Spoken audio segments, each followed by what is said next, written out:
संत चरण रज लागता सहज वासनेचे बीज जळून जाय मग राम नामी उपजे आवडी सुख घडो घडी वाढू लागे कंठी प्रेम दाटे नैनी निरलोटे हृदयी प्रगटे नाम रूप मग राम नामे उपजे आवडे सुख घडो घडी वाढू लागे तुका म्हणे साधन सुलभ गोमटे परी उपतिष्ठे पूर्व पुण्ये मग राम नामी उपजे आवडे सुख घडो घडी वाढू लागे पांडुरंगा करू कथा मन मना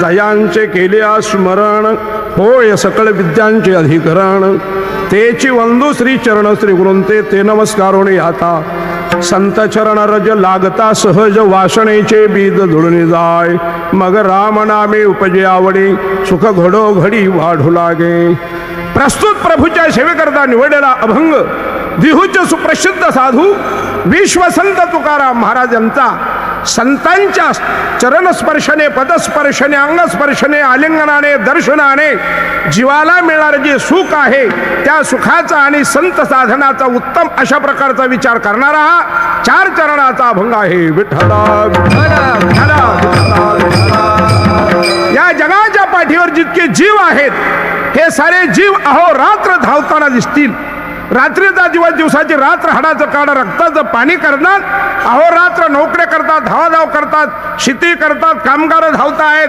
व्यापारी धावतायत पुढारी धावतात या साऱ्यांचं एकच कारण आहे आतापर्यंत कोणालाही चिरंतन सुखाची प्राप्ती मिळालेली नाही आतापर्यंत जेवढे धावतात ते सुखाच्या अपेक्षेने धावतात मृत्यू लोकांमध्ये सुख आहेच एक महात्मा सोडून आतापर्यंत कोणाला प्राप्त झाले असं वाटत नाही म्हणून ज्ञानेश्वर महाराज एका ठिकाणी म्हणतात मृत्यूलोके सुखाचे कहाणी ऐके जल कवनाचे श्रवणी कैसी सुख निद्रांथुरणी इंगळाच्या तर समर्थ प्रश्न विचारतात सांगा ना जगी सर्व सुखी असा कोण आहे विचारी मना तुझी शोधून पाहे एक महात्मा सोडून मृत्यू लोकांमध्ये आतापर्यंत कोणाला चिरंतन सुखाची प्राप्ती झाली नाही जर झाली असती तर ही इतकी धावपळ दिसलीच नसती नदीची धावपळ त्या वेळेला थांबते की समुद्राला मिळेल त्या वेळेला महोदधी गांगरी हाले जैसे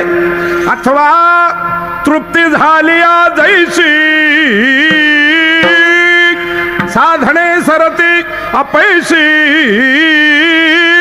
देखे आत्मतुष्टी तैशी कर्मे नाही जववरी अर्जुना तो बोध भेटे ना मना तवची या साधना भजावे लागे चिरंतन सुख मिळालंच नाही असा याचा अर्थ सुख मिळतच नाही असं नाही मिळतं पण इंद्रियजन्य व्यापारामध्ये जे विषयापासून निर्माण होतं भ्रमप्रमादाने युक्त झालेले जीव त्याला सुख समजतात आणि दुःख भोगितात विठ्ठला विठ्ठला विठ्ठला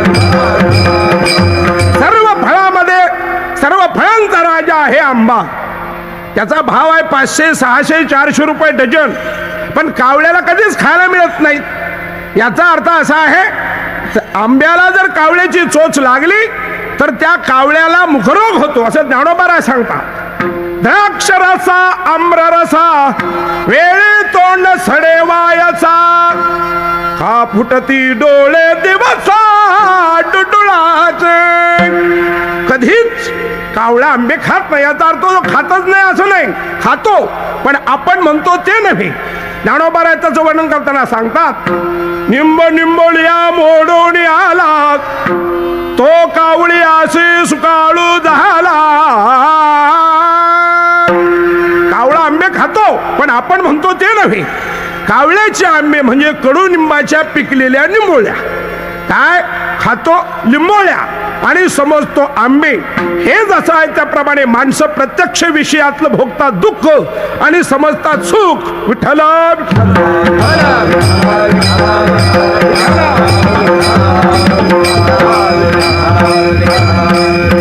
हाच प्रमाद आहे त्याचं कारण असं आहे जीव ज्याच्यामध्ये सुख पाहतो त्याच्यामध्ये सुख नाही असं वेदाने, शास्त्राने, संतांनी साऱ्याने प्रतिपादन केलं आहे. खेडेगावामध्ये एका बाईकडे 4 म्हशी होत्या.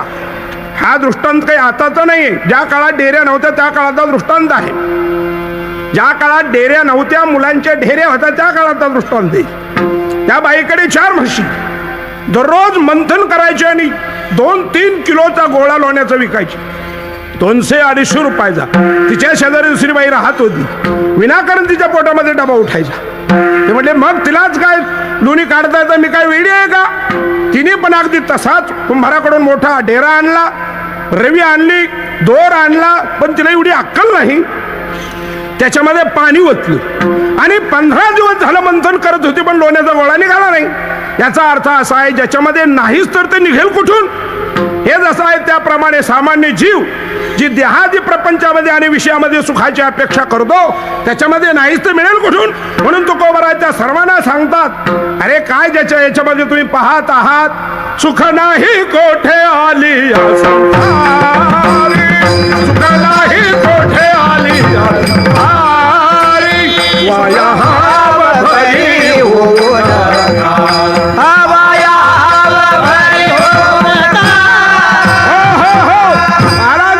याच्यामध्ये सुखाचा लवलेश नाही तर तुम्ही त्याच्यापासून अपेक्षा कसं करता? हे जीवा, तुला जर चिरंतन सुखाची प्राप्ती हवी असेल तर संसारामध्ये मिळणार नाही, विषयामध्ये मिळणार नाही, भोगामध्ये मिळणार नाही. मिळेल पण ते तात्कालीन सुख असेल. चिरंतन सुखाची प्राप्ती हवी असेल इंडियन पिनल कोड कलम 57 चालू आहे. नामदेवराज सांगता तुला चिरंतन सुखाची प्राप्ती आहे ना, सुखा लागी करी शीतळ माळा, सुखा लागी करी शीतळ माळा, सुखा लागी करी शीतळ माळा, सुखा लागी करी शीतळ माळा. तरी तू पंढरीची जाय एक वेळ, तरी तू पंढरीची जाय एक वेळ, मग तू अवघाचे सुखरूप होशी, मग तू अवघाचे सुखरूप होशी. तुला जर चिरंतन सुखाची प्राप्ती हवी तर तू पंढरपूरला जा. त्याचं कारण असं आहे, पंढरपूरला जो जगदानी परमात्मा आहे, जो परमात्मा आहे तो सामान्य नसून ब्रह्म आहे असं शंकराचार्य सांगतात. महायोग पीठे तटे भीमरथ्या वरम पुंडरीकाय धातू मुळे समागत्य तिष्ठंत मानल कल्ल परब्रह्मलिंगम भजे पांडुरंगम. तर ज्ञानेश्वर महाराज म्हणतात, नेनो ब्रह्म मार्ग चुकले उघडे पंढरपुराशी आले, भक्त पुंडलिके देखिले उभे केले विटेवरी, तो हा विठोबा ध्यान ज्याचे ब्रह्मादिका ध्यान. पंढरपूरला तो परमात्मा विटेवर उभा आहे, सगुण साकार झालाय. एवढंच नाही तर महाराज म्हणतात त्याच्यासारखा सुख देणारा त्रैलोक्याच्या पाठीवर दुसरा कोणी नाही. सुखरूप ऐसा कोणी सांगा, तुझा कोण सांगा, माझ्या पांडुरंगा सारे खातो,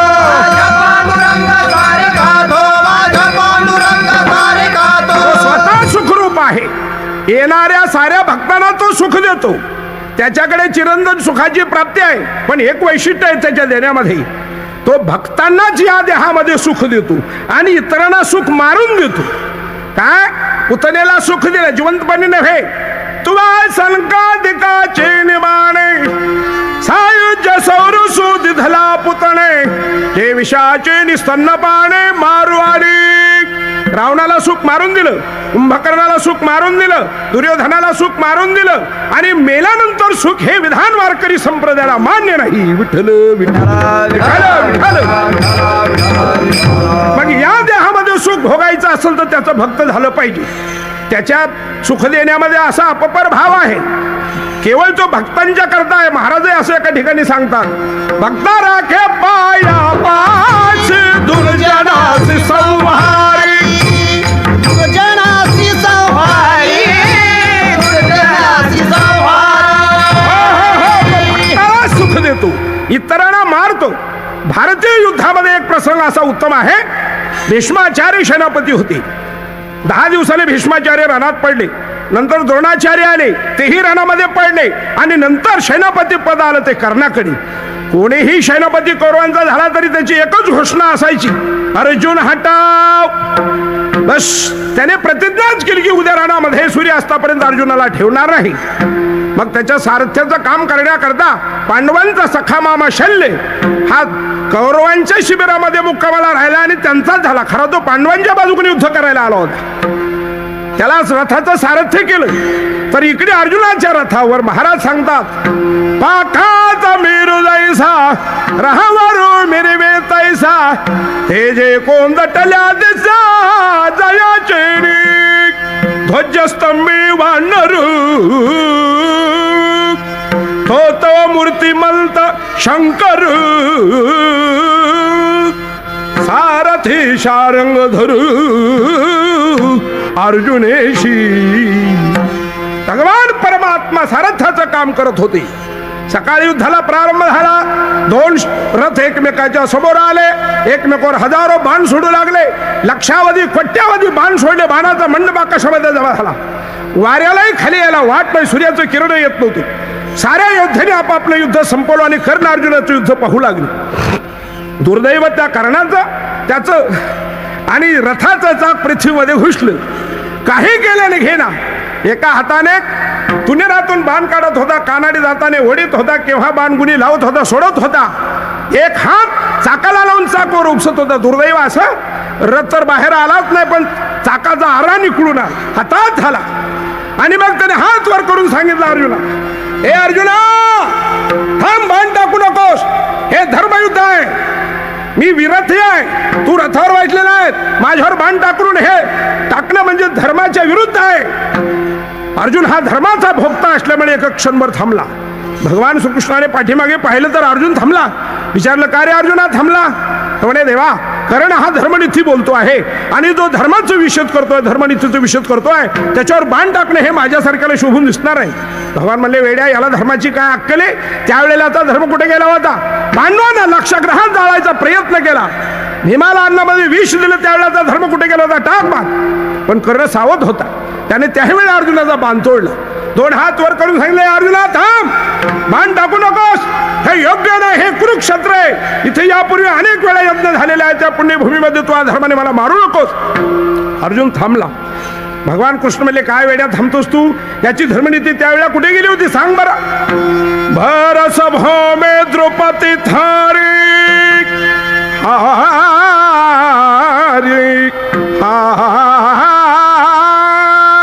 भर सभेमध्ये द्रौपदीला विवस्त्र करायचा प्रयत्न केला त्या दुष्टांनी.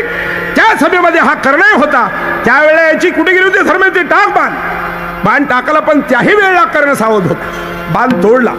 हात वर करून सांगितले, अर्जुना तुझ्यासारखा सूर्य त्रिलोकीच्या पाठीवर कुठेच नाही, तुझा नाव लौकिक आहे, ज्ञानोबराय वर्णन करता. जेने संग्रामी हरुजल दिला, निवांत कवचाचा ठाव भिडिला, पवाडा तुवा केला गंधर्वेशी, अर्जुना तुझे पाडे. अरे अर्जुना, तुझ्यासारखा शूर पराक्रमी वीर जगाच्या पाठीवर कोणी नाही, तरी मी सांगतो ते कर. काय कर? युद्ध करू नको. देवाने मनात आणलं, अशा वेळेला जर याला मारलं नाही तर हा मरणारच नाही. देवाने सांगितलं, अर्जुना टाक बाण काढ्याचा काटा. का बरं देवा? अरे याची धर्मनीती त्यावेळेला कुठे गेली होती? एकटा अभिमन्यू रणात होता. छेद किंवा भेद त्या चक्रीव्यूहाचा करण्याचं ज्ञान तुला किंवा मला होतं. एकट्या अभिमन्यूला रणामध्ये पाळलं आणि या सर्वांनी मिळून मारलं. त्यावेळेची धर्मनीती कुठे गेली होती? टाक बाण, एका क्षणात संपवलं. तात्पर्य असं आहे की देव सुख देतो, पण आपल्या भक्तांच्या कर देतो, तो इतरांना नाही. महाराज म्हणतात, भक्त नाही झाला तर परमात्मा सुख दिलेच असं स्वप्नातही आणायचं नाही. मग देवाकडून सुख मिळायचं असेल तर अत्यंत अवघड आहे. महाराज म्हणतात, आपण भक्त बनूच असं नाही, बनलं तरी त्याला आवडेल असं नाही. मग काय करायचं? महाराजाला एकाने विचारलं, महाराज असं सुख दुसरीकडे कुठे आहे की नाही? देव भक्ताकडून सुख घेतो ते सुखासुखी नाही. त्यांना अगोदर त्यांच्याकडून प्राण हरण घेतो, त्यांची शक्ती हरण करतो, त्यांचं सत्व पाहतो, मग सुख देतो. मग तुकोबारा म्हणले, आहे सुख एका ठिकाणी आहे सुख, तुम्हाला पाहिजे असेल तर हे सुख वैकुंठामध्ये मिळतं. याने वैकुंठाहून हे सुख आणलं, पण इथे आल्यानंतर तो सर्व हे सुख फुकट देण्याऐवजी लोकांना त्रास देऊ लागला. म्हणून साऱ्या संतांनी विचार केला, तेही वैकुंठावर मृत्यू लोकांमध्ये आले आणि त्याचं सुखाचं ठिकाण त्याच्या समोरच त्यांनी दुकान थाटलं. महाराज असं म्हणतात, हाताला दुकानात हाताला दुकानात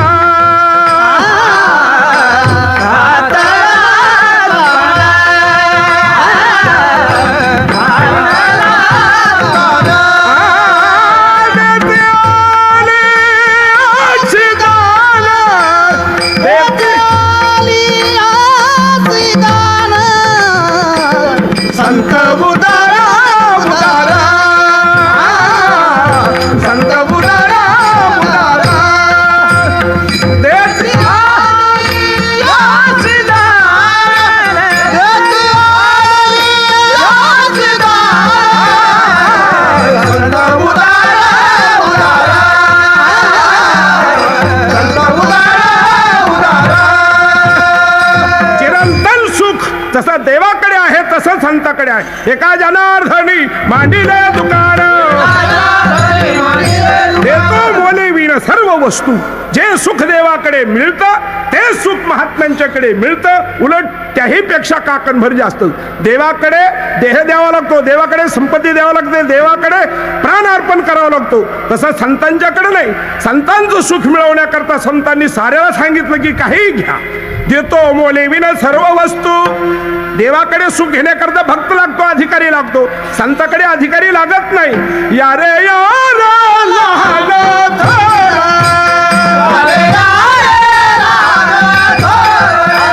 याती भलते नारी नर करावा विचार न लगे चिंता कोणाची. संतांच्याकडे सर्वांना सुख आहे असं महाराज सांगतात. हेसी तेव्हा देश ऐसा असं उदारा देशी तेव्हा देश ऐसा असं उदारा. तो अगोदर भक्ताकडून घेतो आणि मग सुख देतो. तसं संतांच्याकडे सुख तसं नाही. सर्वांच्या करता सकळाशी येथे आहे अधिकार. येथे आहे अधिकार येथे आहे अधिकार. येथे आहे अधिकार उद्धार हरीच्या नामे सर्वांच्या करता संतांच्याकडे सुख आहे. तेही वैकुंठावूनच आलेले असतात म्हणून त्यांना ते सुख देण्याची आणि पात्रता आहे. तात्पर्य असं आहे, देवाच्याकडे सुख आहे, देव नित्य आहे, पण सुख मिळवणं अवघड आहे. संतांच्याकडे ते सुख आहे पण सर्वांना सोपं आहे, पण साधू भेटणं अवघड आहे. म्हणून जर गीतेमध्ये भगवान सांगतात, बहुनाम जन्मनामलते ध्यानवान माम प्रपदलते वासुदेव सर्वमिति समहात्मासु दुर्लभा. बहुअवघड आहे संत भेटी. साधूची भेट होणं अत्यंत अवघड आहे. साधू भेटला तर मात्र त्याच्या भेटीत जीवाचा उद्धार आहे. महाराज असं सांगतात, एका जनार्दनी भेटता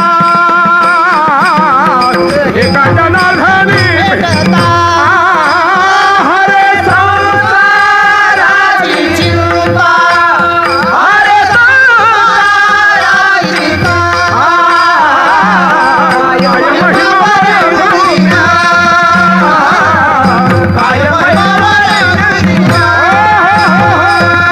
आत्मा भेटला तर जीवाचं चिरंतन सुख प्राप्त होतं. पण भेटत नाही.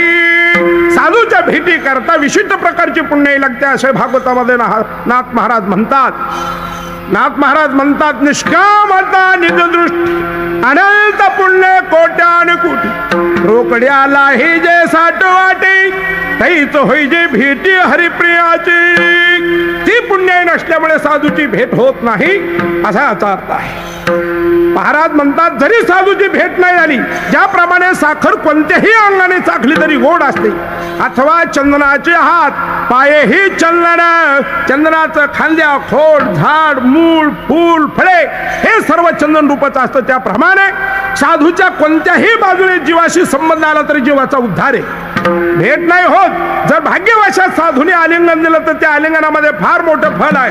महाराज म्हणतात, आलिंगन घडे मोक्ष सायुज्यता जोडे मोक्ष सायुज्यता जोडे मोक्ष सायुज्यता जोडे. आलिंगनाला दोन प्रतिबंध आहेत. आलिंगन कोण कोणाला देतं? एखादा आजोबा 90 वर्षाचा 15 वर्षाच्या नातवाला आलिंगन देत असतो काय? तर याचा अर्थ नाही, कारण वयामध्ये विषमता आहे. बरं, वय जरी सारखा असला आणि अधिकारात विषमता असेल तर एकमेकाला आलिंगन देत नाही. उदाहरणार्थ मॅजिस्ट्रेट आहेत, ते बेलिपाला आलिंगन देणार नाही जरी वय सारखं असलं तरी. त्याचं कारण असं आहे, वयामध्ये फरक आहे. अधिकारही पाहिजे, वयही पाहिजे आणि समानताही पाहिजे. भगवान श्रीकृष्णाने अर्जुनाला आलिंगन दिलं, पण अगोदर नव्हे. अर्जुनाने रथाखाली उडी टाकली, समोर पाहिलं भीष्माचार्य, द्रोणाचार्य, कृपाचार्य, अश्वत्थामा, कर्ण, विकर्ण आदी मंडळी पाहिली. अर्जुनाने मनामध्ये विचार केला, हे भगवान, यांना मारणं म्हणजे पाप करणं आहे, गुरुला मारणं म्हणजे पाप करणं आहे. तेव्हा अर्जुनाने रथाखाली उडी टाकली. विसर्जे शशरम चापम शोकम संविग्न मानसात, रथाखाली उडी टाकून दिली. सांगितलं मी युद्ध करणार नाही.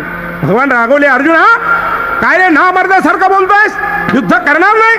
अर्जुनाच्या ठिकाणी झालेला जो विषाद आहे, भ्रम, प्रमाद आणि मोह बरोबर विषाद, हा विषाद घालवण्याकरता भगवंताने अर्जुनाला गीतेचे 18 अध्याय सांगितले. आणि शेवटी अर्जुनामध्ये परिवर्तन झालं. भगवंताने विचारलं, काय अर्जुना, मी आतापर्यंत गीताशास्त्र सांगितलं, तुला कळलं का, पटलं का? अर्जुन म्हणतो, देवा, गुंतल हो तो अर्जुनपणे, मुक्त झालो तुझेनीपणे, आता सांगणे पुसणे दोन्ही नाही. ज्ञानोबा आहे त्याचं बहरदानी वर्णन करतात. पूर्ण ब्रह्म झाला पार तू, परिसाधा वया पुढील कार्यार्थ, मर्यादा श्रीकृष्णा तू लंघवणे दे. आणि मग अर्जुन हा पूर्ण ब्रह्म झालाय गीता श्रवणाने, म्हणून भगवंत अर्जुनाने मग तो सावळा सकंकन बाहू पसरोणी दक्षिणू आलिंगला स्वशरण भक्तराज कीर्ती. मग भगवान कृष्णाने अर्जुनाला आलिंगन दिलं. केव्हा? अर्जुन पूर्ण ब्रह्म झाला त्यावेळेला. भगवंत परब्रह्मच होते, म्हणजे आलिंगना करता समान सत्ता असावी लागते, तेव्हा आलिंगन घडतं. संतांनी आलिंगन द्यायचं असेल तर तुम्ही संत म्हणा. तुका म्हणे अंग व्हावे ते आपण, व्हावे ते आपण, तरीच महिमान, तरीच महिमान येईल. आपण स्वतः साधू झाल्याशिवाय साधू आलिंगन देणार आहात, हा पहिला प्रतिबंध आहे. आणि दुसरा प्रतिबंध आहे, बहुअवघड आहे फलनघडे. अगोदर भेटत नाही तर आलिंगन कसं घडेल? म्हणून आलिंगनही घडणार नाही. आलिंगनात फल आहे, पण भेट नसल्यामुळे आलिंगन नाही. चला पुढे. महाराज म्हणतात, प्रमाण क्रमांक 3, नाही भेट नाही आलिंगन नसू द्या, त्यांनी नुसतं दर्शन जरी दिलं, त्या दर्शनामध्ये सुद्धा फल आहे. काय फल आहे? दर्शनी हा लाभ, संत दर्शनी हा लाभ, पद्मनाभ जोडला, पद्मनाभ जोडला, संत दर्शनी हा लाभ, संत दर्शनी हा लाभ. संतांच्या दर्शनामध्ये फल आहे. काय? पद्मनाभ जोडला. पण एक लक्षामध्ये ठेवा, साधूंचं दर्शन होण्याकरता भेटीची आवश्यकता आहे. आणि इथं तर मुळातच बहुअवघड आहे संत भेटी. हो, भेट नाही, आलिंगन नाही, भेट नाही, दर्शन नाही. महाराज म्हणतात, नसू द्या, त्यांनी नुसतं लांबून जरी तुमच्याकडे कृपेने पाहिलं तरी फल आहे.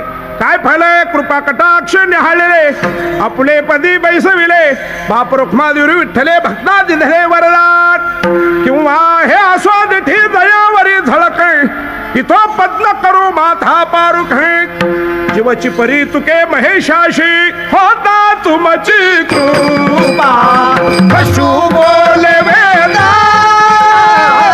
महाराज म्हणतात, संतांची कृपा जर झाली, पशु असला तरी तो पशुही वेद बोलू शकतो, असं त्या कृपेमध्ये फल आहे. हे गोष्ट लक्षामध्ये ठेवा. संतांची कृपा होण्याकरता भीतीची आवश्यकता आहे. आणि इथं तर मुळातच बहुअवघड आहे संत भेटी. भेट नाही, आलिंगन नाही, भेट नाही, दर्शन नाही, भेट नाही, कृपा नाही. महाराज म्हटले, नसू द्या. महात्मे ज्या मार्गाने पुढे गेलेले आहेत, तुम्ही जरी त्या मार्गाने गेलात तरी त्याच्यामध्ये सुद्धा जीवाचा उद्धार आहे, असं निळोबाराय सांगतात. मार्ग दावणे गेले आधी, दयानिधी संतते, तेनेच पंथे चालू जाता, न पडे उंता कोठे काही. त्या रस्त्याने जरी गेला तरी जीवाचा उद्धार आहे. पण एक लक्षामध्ये ठेवा, हे महात्मे त्या रस्त्याने गेलेले आहेत हे माहीत होणं म्हणजे भेट होणं. आणि इथं तर मुळातच अवघड आहे संत भेटी, अवघड आहे संत भेटी. अर्थात भीतीवर अवलंबून इथे भेट नाही, त्यामुळे या बाकीच्या प्रकरण घडणं शक्य नाही. याच्यामध्ये साधूंच्या जीवनाचे जीवाशी जसा निगडीत संबंधित असे 5 उपपत्ते मांडले आहेत. महाराज म्हणतात भीतीवरच अवलंबून त्या उपपत्त्या. भेट नसेल तर पुढली प्रक्रिया घडणं शक्य नाही. तरी तुकोबारा म्हटले न घडू द्या. महात्मे केव्हा तरी गेलेले आहेत.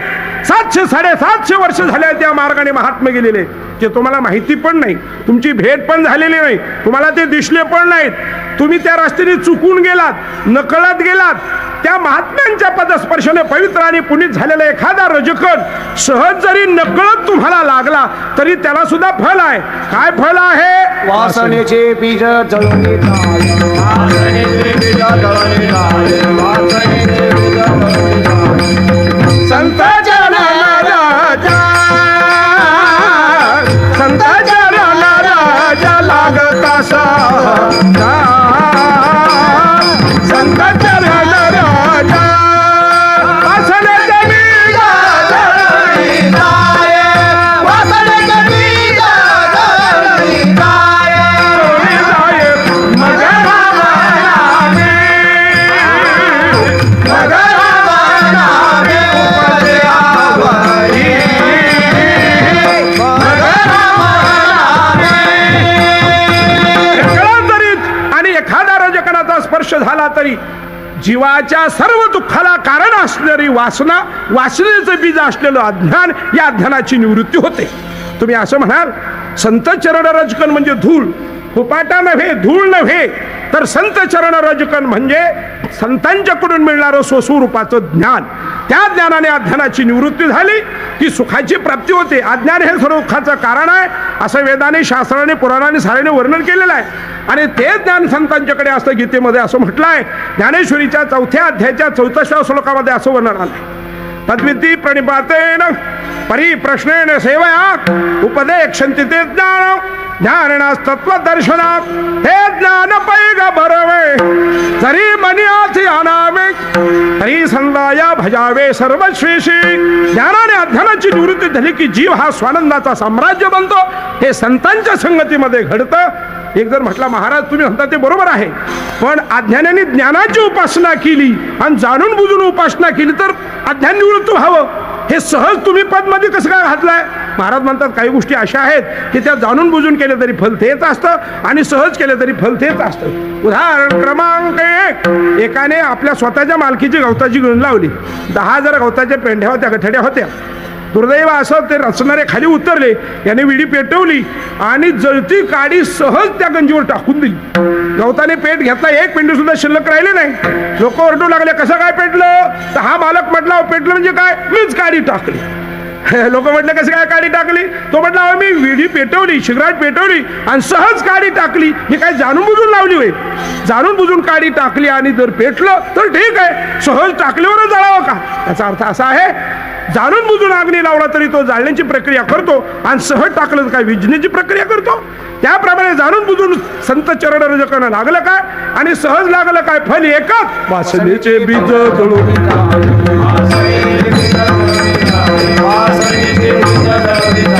उदाहरण क्रमांक 2, आमच्या हॉस्टेलला एक काकडे हॉस्पिटल आहे. त्या काकडे हॉस्पिटलला माझा मुक्काम पाडला होता. एकाने एंट्री घेतला आणि तो तिथे आला.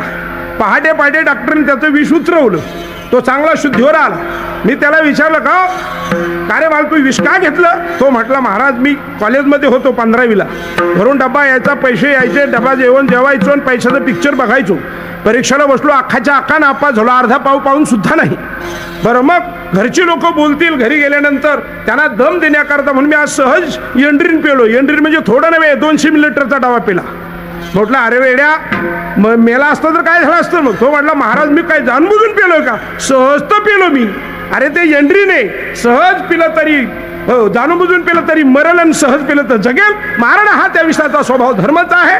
त्याप्रमाणे जाणून बुजून जरी संत चरण रजकन लागलं तरी फल तेच आणि सहज लागलं तरी फल तेच. वासनेचे बीज जळून जाय, वासनेचे बीज जळून जाय, वासनेचे बीज जळून जाय. आमच्या परमेश्वराच्या मंदिरावर मी मुक्कामाला होतो काही दिवस. तेव्हा एक ग्रस्त माझ्याकडे आला, असा हात धरून आलता, मोठ्याने ओरडत आला होता, बाबा मला विंचू ढकला, बाबा मला विंचू ढकला.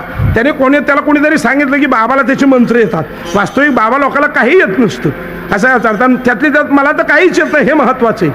मग तो आला, पण तो कसा तरी ओरडत होता, मला काही सहन झालं. मी म्हटलं वा तू काय मोठ्याने ओरडू नकोस, तू जर मोठ्याने ओरडला तर माझे मंत्र उलटे फिरतात. मग तो गप बसला. मी काय केलं, देवाला पाणी घालायला तांब्या आणला होता, त्या पाण्यामध्ये लिंबाचा ढाकळा मोडला आणि त्याच्या हातावर हाणत बसलो. हां बोल म्हटलं, आता उतरले की नाही खाली. वास्तविक काहीच नव्हतं. मी असे मंत्र म्हणत होतो की ते मंत्र कुठेच अजून तयार झालेले नाही, कारण ते त्याला कळत नव्हते. मी काय बोलतो हे मलाही कळत नव्हतं. नुसतं बडबड बडबड बड करत होतो. आणि लिंबाचा ढाकळा हाणला की त्याला मी म्हणायचो, का रे हा विंचू खाली आला का? तो म्हटलं हो आला. वास्तविक काहीच नव्हतं. त्याला मी विचारलं, का रे इतका ओरडतो कशाला? तो म्हणे महाराज अहो इथे बोटाला विंचू हाताच्या ढकला तर बगलीमध्ये मुंग्या गेल्या. म्हटलं मग जाणार? तो म्हटलं जाणार म्हणजे कसं काय? मी काय जाणून बुजून त्याला धक्का लावलाय का? अहो सहज तर धक्का लागला आणि इतक्या वेदना होत. अरे वेड्या, जाणून बुजून विंचावला धक्का लागला तर वेदना होतील आणि सहज लागला तर काय गुदगुल्या करतील? वेदना देणं हा त्याचा स्वभाव धर्मच आहे. त्याप्रमाणे जाणून बुजून ज्ञानाची उपासना केली तर फल आहे आणि सहज घडलं तर फल नाही. वासनेचे बीज जळून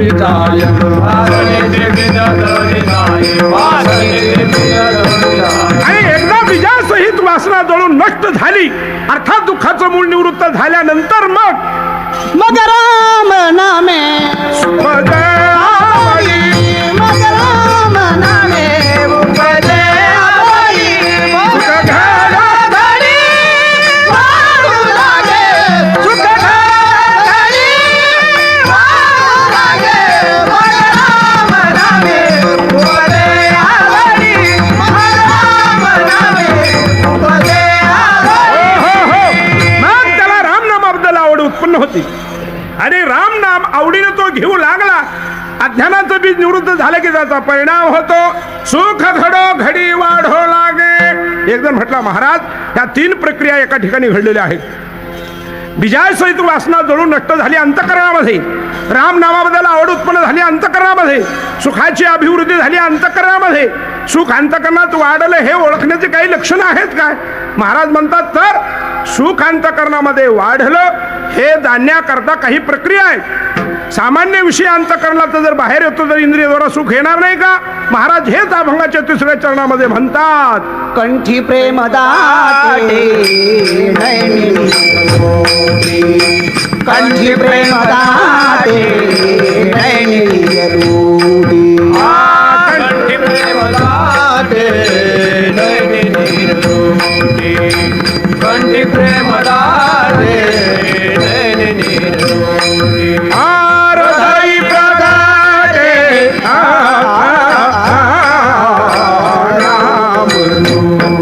हो. महाराज म्हणतात त्याचा स्वभाव असा आहे, अंतःकरणामध्ये वाढलेलं जे सुख आहे ते बाहेर इंद्रियद्वारा येत असतं. एका ग्रस्ताला काय मूलबाळ होत नव्हतं, एका बाईला मूलबाळच होत नव्हतं. वैशेज्या शेवटी जैसे एक जीवली वांझोटी, मग मोहाची त्रिपुटी नाचोची लागे. का म्हातारपणी झाले आणि एक विपाळले, फार दिवसांनी झालेलं मुलग. त्या बाईने काय करायचं, रस्त्याच्या कडेला सोडायचं खेळायला. अशी नटायची माझी आचडं माझे बछडं राजू रुपडं सोन्याचं तुकडं. खरं होतं ते माकड छापच, पण बाई आपली त्याला नटायची, रस्त्याच्या कडेला खेळायला लावायची. कोणी एखादा ग्रस्त त्या रस्त्याने चालला, हे माझा मुलगा खेळतो तुला कळत नाही का, पलीकडून जा. सरकारी रस्ता 33 फुटाचा पण तो रहदारीला बंद झाला. 3 वर्षानंतर एक गृहस्थ चांगली बैलाची जोड टांग्याला झुपल्याने तो टांगा त्याच रस्त्याने नकळत घेऊन आला. बैला ऐकेनात, मुलगा रस्त्याला खेळत होतं. त्याने सांगितलं, हो बाई मुलगा उचला, मुलगा उचला. 15 मिनिटं ओरडला पण बाईने मुलगा उचललं नाही. अखेर जी गोष्ट घडून येईल तीच घडली. ती गाडी त्या मुलाच्या अंगावरून गेली, मुलगं वारलं. मग बाई काय गप्प बसेल? मॅजिस्ट्रेटकडे गेली, फिर्याद दिली. माझ्या संपत्तीवर डोळा ठेवून या सदग्रस्ताने माझं मुलगा मारलं, तरी सरकारने खुनाचा बदला खून याला फाशी देण्यात यावी अशी मागणी केली. बाई राहिली मॅजिस्ट्रेट समोर उभी. हाय मॅजिस्ट्रेट समोर उभा राहिला. बाई फिर्यादीच्या पिंजऱ्यात 10 आरोपीच्या पिंजऱ्या. बाईने सांगितलं मला सूचना दिली नाही, हाक मारली नाही, जाणून बुजून नकळत काही न बोलता माझ्या मुलाच्या अंगावरून गाडी घालून माझा मुलगा मारला, असं बाईचं.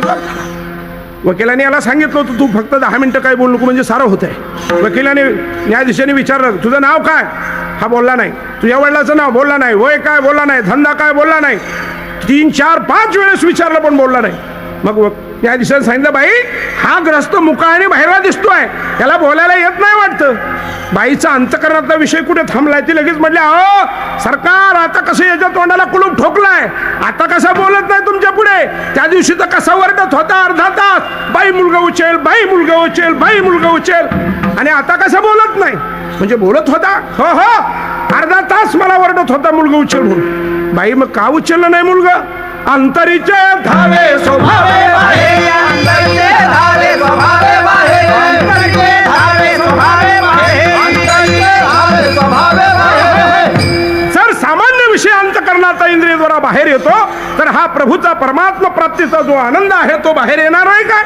महाराज म्हणतात, तो आनंद बाहेर आल्यानंतर अशी अवस्था होते, कंठी प्रेम दाटे, नैनी नीर लोटे, हृदयी प्रगटे नामरूप, ज्ञानेश्वर माऊली, ज्ञानराज माऊली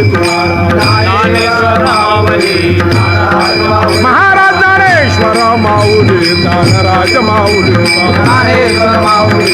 बोला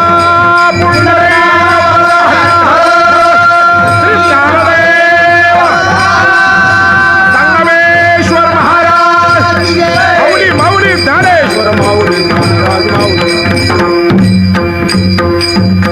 मग मला तुम्ही हे सांगा, देवाकडून चिरंतन सुख मिळतं, ते सुख संताकडून मिळतं. देवाकडे मिळवण्यामध्ये फार मोठा त्रास आहे, संतांच्याकडे मिळवण्यामध्ये फार मोठा त्रास नाही. ज्ञानेश्वरीच्या 18व्या अध्यायाच्या 38 आणि 37 श्लोकामध्ये त्याचं वर्णन आलेलं आहे.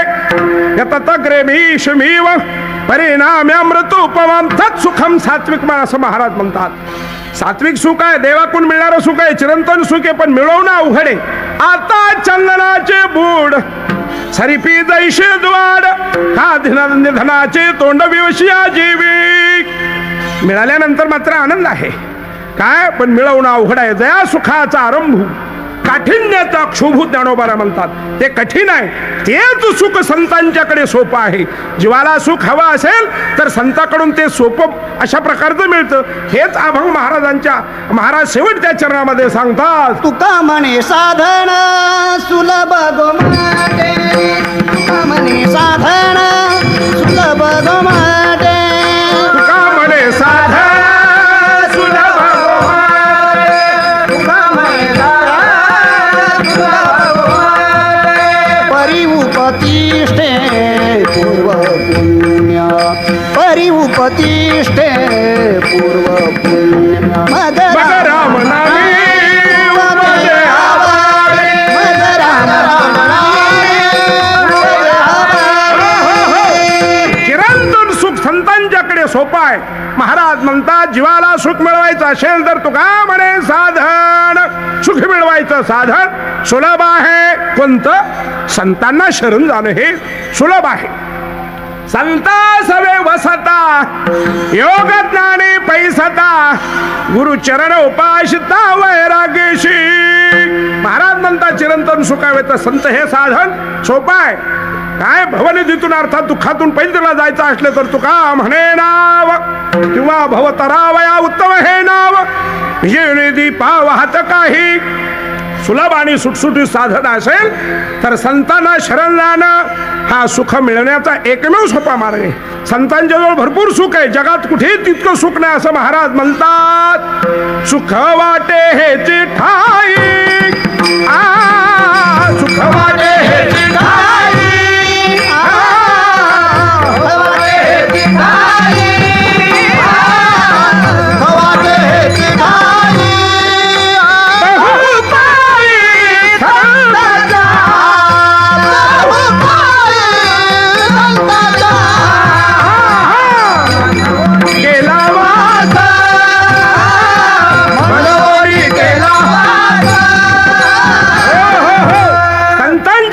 सुख आहे ते जगात कुठेही नाही, फक्त देवाकडे आहे. देवाकडे सुख मिळवणं अवघड आहे. जीवाला सुख हवा असेल तर संतांकडून सोपं आहे. महाराज म्हणतात, तुका म्हणे साधन सुलभ सर्वांच्या करता हे सुलभ साधने. याचा अर्थ सुलभ आहे पण ते अगोमटे आहे असं नाही, उलट गोमट आहे. वेदाने, शास्त्राने, पुराणाने त्याचं वर्णन केलेलं आहे की सुख मिळवायचं असेल तर संत हेच साधन उत्तम आहे, अधिक श्रेष्ठ आहे. किती श्रेष्ठ आहे? ज्या ज्या वेळेला देवाला सुखाची अपेक्षा असते त्यावेळेला देव सुद्धा संतांच्याकडे सुखा करता जातो. ज्या सुखा कारण देव वेडावला, ज्या सुखा कारण देव वेडावला. वैकुंठ सोनी संत सदनी राहिला. वैकुंठ सोनी संत सदनी राहिला. धन धन वैष्णव सदारा, धन्य वैष्णव सदा.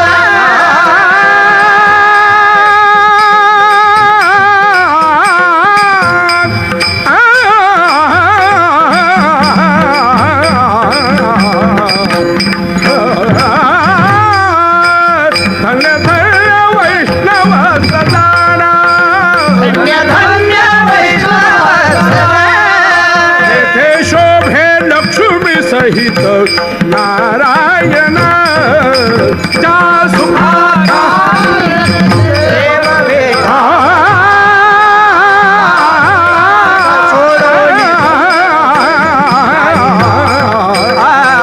वैकुंठ सोनी संत अर्थात साधन सुलभ आहे, अधिक गोमटा आहे, पण ते प्राप्त होण्याकरता परी उपतिष्ठे पूर्व पुण्य. अरे उपादित्य पूर्व पुण्य. अरे उपादित्य पूर्व पुण्य. साधन साधन प्राप्त होण्याकरता पूर्व पुण्य लागते. आता इथं कोणती पूर्व पुण्य? महाराज सांगतात तेळा तेळा पुण्य साचा फळे.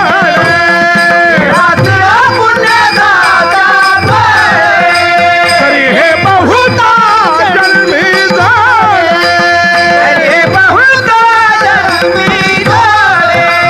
नाम तुझे वाजसी आतुरे. समागम घडे संताता, समागम घडे संताता,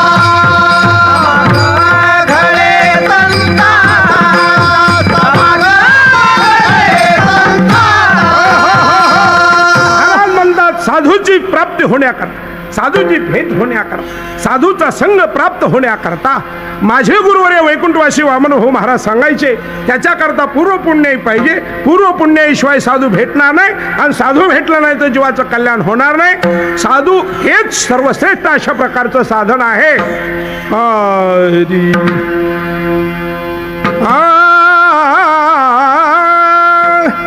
एका जनार्दनी भेटता, एका महाराज म्हणतात साधू भेटला तर जीवाचं कल्याण आहे, हे याच्यातलं वर्म आहे. असो, तात्पर्य असं आहे या अभंगामध्ये महाराज म्हणतात चिरंतन सुखाची प्राप्ती हवी असेल तर साधूची सर्वात सोपा अशा प्रकारचं सुटसुटीत आणि उत्तम प्रकारचं साधन आहे असं महाराज म्हणतात. तुका म्हणे साधन सुलभ गोमाटे, तुका म्हणे साधन सुलभ गोमाटे, तुका म्हणे साधन सुलभ गोमाटे. तुका म्हणे साधन सुलभ गोमाटे. म्हणे साधन सुलभ गोमाटे, तुका म्हणे साधन सुलभ गोमाटे. तुका म्हणे साधन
आ